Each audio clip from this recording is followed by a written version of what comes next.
Hello friends, नमस्कार। एक बार फिर से आपका स्वागत है इजी एग्जाम गुरु पर। और आज हम आपको कम्युनिकेशन थ्योरीज पढ़ाने वाले हैं, जिसका पार्ट 2 है। पार्ट 1 हमने कवर किया था। 75 हार्ड चैलेंज चल रहा है, जिसमें हम आपको सारी कम्युनिकेशन से रिलेटेड जितने भी थ्योरीज हैं, जितने भी इंपॉर्टेंट यूनिट्स हैं और जो भी क्वेश्चन बन सकते हैं, वो सभी कवर कराने वाले हैं। तो ये यूनिट नंबर 1 से ही है, जर्नलिज्म और मास कम्युनिकेशन की, लेकिन ये पेपर 1 में भी पूछे जाते हैं। चलिए तो शुरुआत करते हैं। लेकिन एक बार, यदि आपने अभी तक भी हमारे चैनल को सब्सक्राइब नहीं किया है तो इजी एग्जाम गुरु को सब्सक्राइब जरूर कीजिए। शुरुआत करते हैं पहली थ्योरी के साथ, और पहली थ्योरी है रेनफोर्समेंट थ्योरी। ये थ्योरी किसने डेवलप की थी? ये थ्योरी जो डेवलप की थी वो जोसेफ क्लैपर ने की थी। कब? 1960s में। 1960s में ये डेवलप की थी। एक्चुअल में ये थ्योरी क्या है? ये थ्योरी ये बताती है कि मीडिया डायरेक्टली लोगों को इन्फ्लुएंस नहीं कर सकती है। मीडिया के पास इतनी पावर नहीं है कि वो लोगों को इन्फ्लुएंस कर सके, बल्कि वो रेनफोर्स करती है। The media are more likely to reinforce than to change. Klapper basically agreed with the uses and gratification theorist with one significant modification. He argued that one if person believes something, it usually because of influence of their family, peer group, religion, school, job, school classes. यानी कि जो लोग हैं वो basically, जो लोगों का attitude है, बिलीव है या बिहेवियर है, वो उन्हीं की फैमिली, उन्हीं के स्कूल्स या कम्युनिटी से इन्फ्लुएंस होते हैं। यानी कि मीडिया उसमें कोई भी रोल प्ले नहीं करती है। रेनफोर्समेंट थ्योरी आपको याद रखनी है, किसने दी थी? जोसेफ क्लैपर ने। कब? 1960s में। चलिए तो नेक्स्ट थ्योरी है यूजिस और ग्रेटिफिकेशन थ्योरी। ये कब दी थी? ये आई थी 1940s में। पॉल लेजरफेल्ड का ये वर्क था, लेकिन इसे जो रिफाइन किया था वो किसने किया था? एलुकार्ट्स ने 1959 में। और ब्लूमर ने 70s में ये शिफ्ट किया था attention from the message maker to the message receiver. इसका जो शिफ्टिंग की गई थी कि अटेंशन चेंज किया गया था मैसेज मेकर से मैसेज रिसीवर के लिए। यूजेस और ग्रेटिफिकेशन थ्योरी क्या है कि ये बताती है कि लोग मीडिया का कैसे कैसे यूज करते हैं। वो सेल्फ कॉन्फिडेंस के लिए यूज करते हैं, प्लेजर के लिए यूज करते हैं, एम्पावरमेंट के लिए यूज करते हैं, या एंटरटेनमेंट के लिए यूज की जाती है। Uses and gratification theorist believe that the media has no power at all over people's attitude and beliefs. The center focus for their thinking was the audience use the media to satisfy their needs. The audience has the power, not the media. यानी कि इसमें basically ये बोला गया था कि uses and gratification theory में कि लोगों के पास पावर है कि वो मीडिया को कैसे इस्तेमाल करें, ना कि मीडिया लोगों को कैसे बताए। यानी कि uses and gratification focus on what to do people do with media.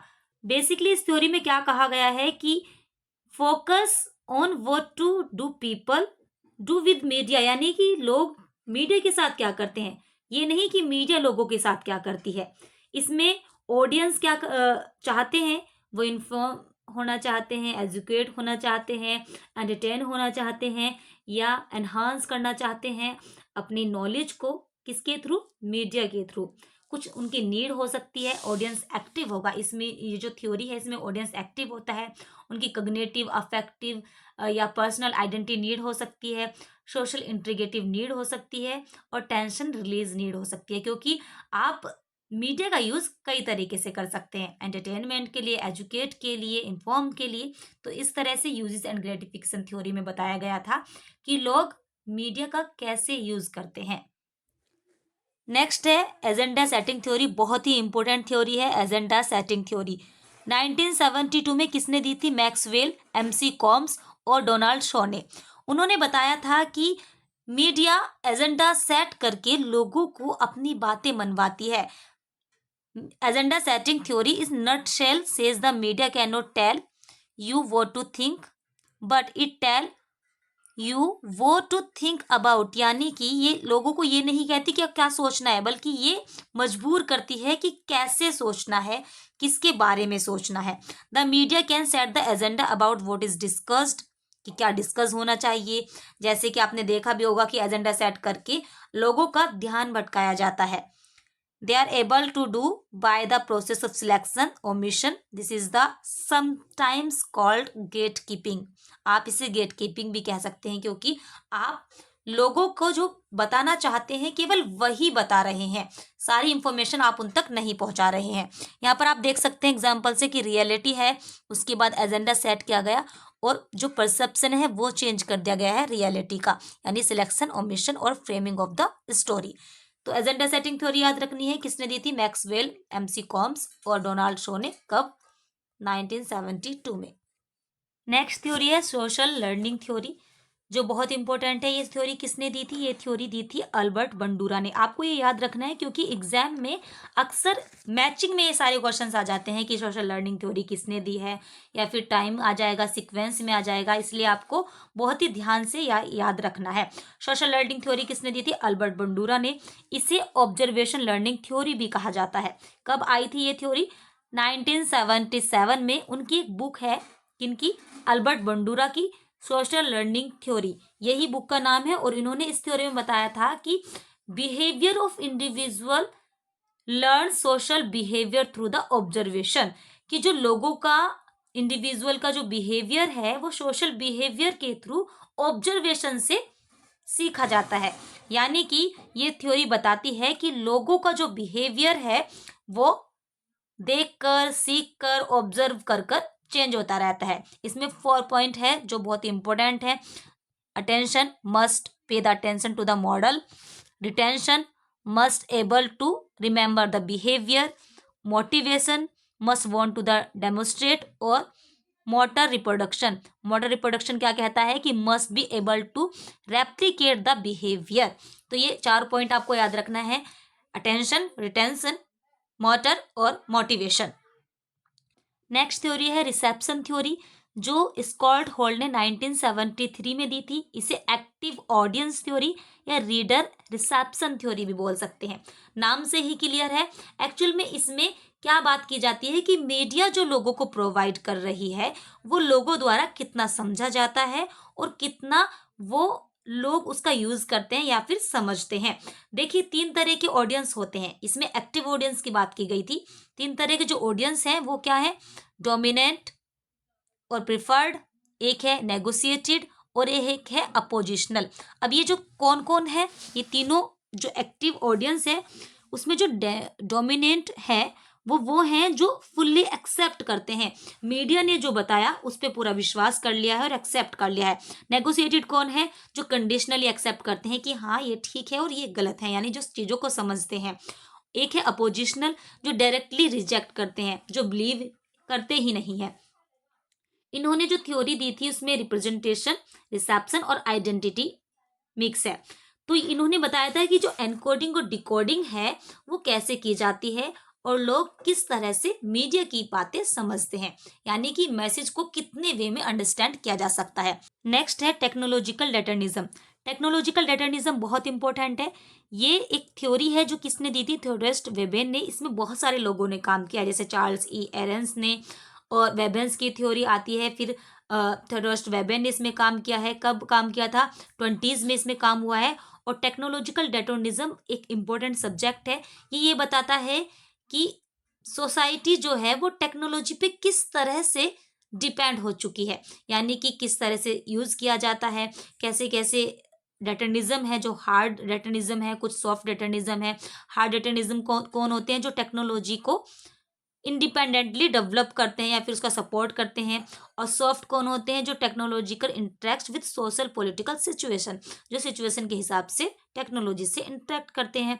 अब ये जो थ्योरी है इसमें एक्चुअल में क्या कहा गया है कि technological determinism state that media technology shapes how we as individual in society think, feel, act and how our society operates as we move from one technological age to another technological age। यानी कि जैसे कि computer शुरुआत हुई थी पहले printing press से, उसके बाद आपके कंप्यूटर आता है, कंप्यूटर के बाद फिर टेक्नोलॉजी बढ़ती चली गई, कंप्यूटर छोटा हो गया, अब उसके बाद एआई सिस्टम आ गया। यानी कि टेक्नोलॉजिकल डेटर्निज्म की बात की गई है कि मनुष्य किस तरह से टेक्नोलॉजी पर डिपेंड होता जा रहा है सोशल स्ट्रक्चर और कल्चर वैल्यूज में। अब हम बता दें आपको कि टेक्नोलॉजिकल सपोर्टर भी हैं कुछ, जो कई बार नाम पूछा जाता है, जिसमें हैरोल्ड इनिंग्स, मार्क्स मैक्लुहन, जिन्होंने कूल मीडिया और हॉट मीडिया दी है, वो हैं ये। एक है मैनुअल कैस्टेल और नील पोस्टमैन। ये सभी इसी से जुड़े हुए हैं, टेक्नोलॉजिकल डेटर्निज्म से, जिन्होंने अलग अलग वे में काम किया है। इसमें analogue mass media, digital mass media किस बहुत सारी चीजें समझाई गई हैं। मार्शल मैक्लुहान के बारे में थोड़ा सा आपको बता देते हैं कि मार्शल मैक्लुहान ने the global age, the medium is the message, the extension, understanding media of man, published in 1964। ये सारी इन्होंने बुक्स दी हैं। ये इनके मेन जो टॉपिक्स हैं, इन्होंने tribal age, literacy age, printing age और इलेक्ट्रॉनिक एज की बात की है। 19 सेंचुरी में इन्होंने काम करना शुरू किया और बहुत सारी चीज़ें दी हैं। The medium is the message बहुत इंपॉर्टेंट है उन सभी में से। नेक्स्ट थ्योरी की तरफ आगे बढ़ते हैं। नेक्स्ट थ्योरी है स्पाइरल ऑफ साइलेंस की। स्पाइरल ऑफ साइलेंस का मॉडल भी है। स्पाइरल ऑफ साइलेंस थ्योरी किसने दी है? स्पाइरल ऑफ साइलेंस थ्योरी 1973 में एलिजाबेथ न्यूमैन ने दी थी। According to the theory, individual will be more confident and outward with their opinion when they see this is the sharp by others. इसमें actual में बात की गई है कि जो इंडिविजुअली सेपरेशन, आइसोलेशन होता है लोगों में, कि उन्होंने जो बात की कही है वो अब दबती जा रही है, तो लोग क्या होंगे, वो चुप हो जाएंगे, या ऐसा आप कह सकते हैं कि वो अपनी बात को नहीं मनवा पाएंगे। इसका एक बहुत ही अच्छा एग्जाम्पल है कि मान लीजिए कि आपकी जो ऑफिस की शिफ्ट है वो 8 घंटे से 10 घंटे कर दी गई है, तो इसमें बहुत सारे लोग ऐसे होंगे जो होल्डली एक्सेप्ट कर लेंगे कि हाँ सही है, हम कुछ नहीं बोल सकते हैं। लेकिन उनमें से कुछ बंदे ऐसे होंगे जो चाहते हैं कि बॉस के खिलाफ आवाज उठाएं, लेकिन वो स्पाइरल ऑफ साइलेंस की तरफ आगे जाते हैं और वो कुछ नहीं बोल पाते हैं, क्योंकि उन्हें इंडिविजुअली सपोर्ट नहीं मिल पाता है। उन्हें एक आइसोलेशन रहता है कि आखिर उनकी जॉब ना चली जाए, या फिर कुछ और चीज़ें ना हो जाएं, या उनका जो कॉलीग्स है वो उनका साथ ना दें। तो इस तरह से स्पाइरल ऑफ साइलेंस है, जो अमाउंट ऑफ पीपल बढ़ता चला जाता है। नेक्स्ट थ्योरी है cultivation theory. Cultivation theory George गर्बर्न और लैरी ग्रोस ने दी थी 1976 में।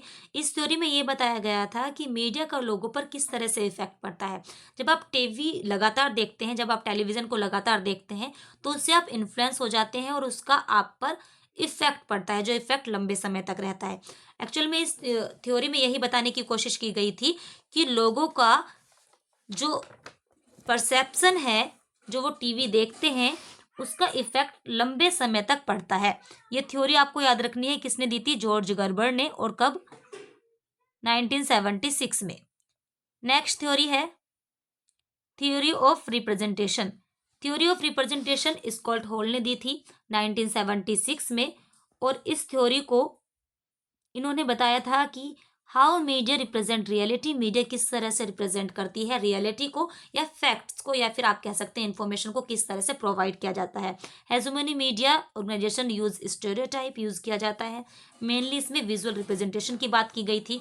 स्कॉट हॉल का आपको ये भी याद रखना है कि इन्होंने सर्किट ऑफ कल्चर दिया था। कब? 1997 में। और 1997 में ही थ्योरी ऑफ रिप्रेजेंटेशन दी थी। इसमें इन्होंने 4 स्टेप बताए थे: प्रोडक्शन, सर्कुलेशन, डिस्ट्रीब्यूशन और यूज, और लास्ट में रिप्रोडक्शन।